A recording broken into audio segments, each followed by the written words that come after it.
Dictation start होगा 5 second के बाद।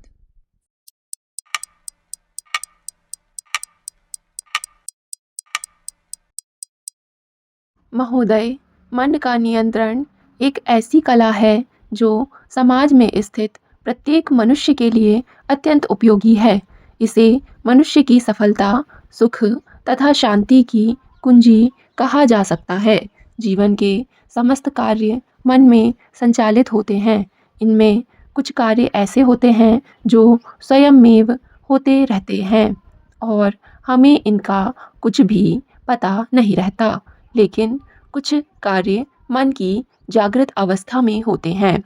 ये दोनों प्रकार के कार्य कर्म रूप में परिणत होने से पूर्व किसी न किसी रूप में मन में अंकित रहते हैं। कभी कभी हमारे मन में यह प्रश्न उठता है कि जीवन के अनेक महत्वपूर्ण कार्यों को छोड़कर हम इस मन के नियंत्रण के कार्य को क्यों करें।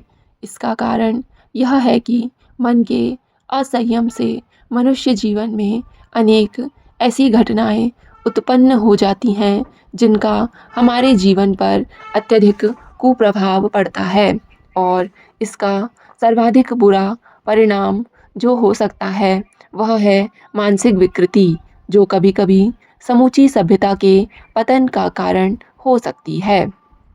जिस व्यक्ति का मन नियंत्रित नहीं होता, उसके मस्तिष्क में अनेक प्रकार के अनावश्यक द्वंद्व चलते रहते हैं, जिससे उसका जीवन असंतुलित हो जाता है तथा जीवन की समस्त सुख शांति छिन जाती है। जहाँ तक कि वह कामनाओं, वासनाओं और तनावों का शिकार होकर दुसाध्य मानसिक रोगों से आक्रांत हो जाता है और अंत में वह एक सामाजिक अपराधी भी बन जाता है। इसके विपरीत मन संयम से प्राप्त होने वाले छोटे छोटे लाभ तो अनेक हैं, लेकिन इसका सबसे बड़ा लाभ आध्यात्मिक ज्ञान है जो व्यक्ति को पूर्णता की ओर ले जाता है। वह जिस परिवार का मुखिया होता है वहाँ व्यवस्था, अनुशासन, सुख, संसार और मानवीय संबंधों का सौरभ भरा रहता है। हमें अपने मन में यह बात अंकित कर लेनी चाहिए कि हमारे समग्र जीवन का ढांचा इस पर निर्भर करता है कि हम अपने मन को वश में करते हैं कि नहीं। मन के संयम का सामान्य अर्थ केवल यही है कि हम मन की प्रत्येक बात को समाज द्वारा प्रदत्त नैतिक नियमों के अंतर्गत ही करें। गीता में अर्जुन ने श्री कृष्ण से कहा था कि हे कृष्ण, मन तो बड़ा ही चंचल, उद्दंड, बली और हठी है। मैं तो उसको वश में करना वायु को वश में लाने के समान दुष्कर मानता हूँ। इस पर श्री कृष्ण उत्तर देते हैं कि हे महाबो, निसंदेह मन चंचल और कठिनता से बस में होने वाला है, परंतु हे कुंती पुत्र अर्जुन, यह अभ्यास वैराग्य से वश में होता है। अतः मन के निग्रह के दो ही अचूक साधन हैं, वे हैं अभ्यास और वैराग्य। इन दोनों गुणों को जीवन में लाने के लिए मन पर संयम पाने की इच्छा शक्ति को दृढ़ बनाना पड़ता है। साथ ही मन के स्वभाव तथा प्रकृति को जानना भी आवश्यक होता है और अंत में लगन और अभ्यास से इन पर विजय प्राप्त की जा सकती है। महोदय, मन पर संयम पाने की इच्छा शक्ति को दृढ़ बनाने के लिए वैराग्य का सहारा लेना पड़ता है और सुख भोग की इच्छा को त्यागना पड़ता है। सुख भोग की इच्छा हमें स्वाभाविक होने के कारण हमारे रक्त मांस में इस गहराई तक भिदी है कि उसे अत्यंत कठिनाई से ही निकाला जा सकता है। अगर हम इसे त्याग ना सकें तो विवेक का सहारा लेकर इसे मर्यादित तो कर ही सकते हैं। यदि हमें भौतिक सुख की चाह है तो हम उसका भोग करें, लेकिन उस सीमा तक कि हमारा शारीरिक और मानसिक स्वास्थ्य नष्ट हो जाए। सुख के पीछे इस प्रकार ना दौड़ें कि वह हमें ही नष्ट कर दे। तथापि यह भी सत्य है कि सुख की यह लालसा मन संयम की हमारी इच्छा को खा जाती है।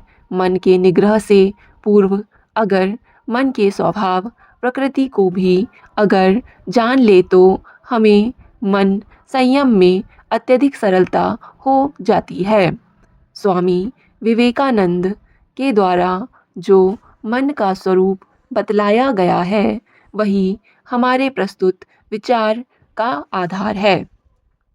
हमारे स्थूल शरीर के भीतर एक सूक्ष्म शरीर है, इसे ही मन कहते हैं।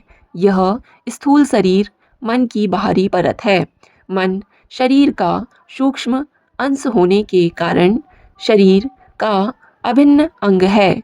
छांदोग्य उपनिषद के उद्धालक ने अपने पुत्र श्वेतकेतु को बताया कि अन्न जो शरीर के द्वारा ग्रहण किया जाता है किस प्रकार मन बनता है।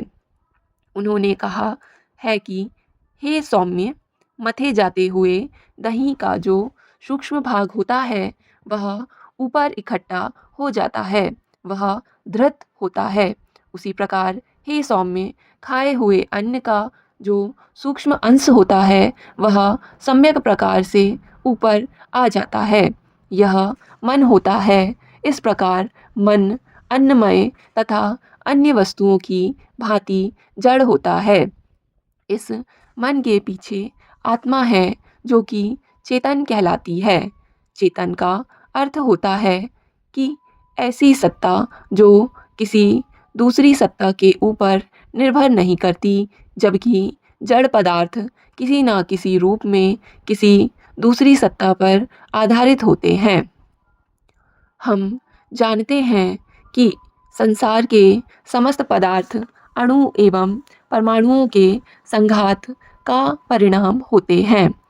संसार के समस्त अणु इलेक्ट्रॉन, प्रोटॉन तथा न्यूट्रॉन से निर्मित होते हैं। जब इन तीनों की संख्याओं में परिवर्तन हो जाता है तो अणु के गुणधर्म बदल जाते हैं। कहने का तात्पर्य है कि वैज्ञानिकों ने जब न्यूट्रॉन, प्रोटॉन तथा इलेक्ट्रॉन के गुणधर्म का अध्ययन किया तो पाया कि यह एक प्रकार की ऊर्जा के कण हैं और समस्त जगत इन्हीं ऊर्जाओं से निर्मित है। वैज्ञानिक अभी इसमें अधिक खोज नहीं कर पाए हैं और यदि भविष्य में इससे अधिक खोज कर पाए तो यह जानेंगे कि यह ऊर्जा भी अनेक सूक्ष्म ऊर्जाओं से बनी है और यह अनेक ऊर्जाएं भी कई सूक्ष्म ऊर्जाओं से बनी हैं और मन संसार की समस्त ऊर्जाओं से सूक्ष्म ऊर्जा है। स्टॉप। डिक्टेशन पसंद आए तो वीडियो को लाइक तथा चैनल को सब्सक्राइब ज़रूर करें। धन्यवाद।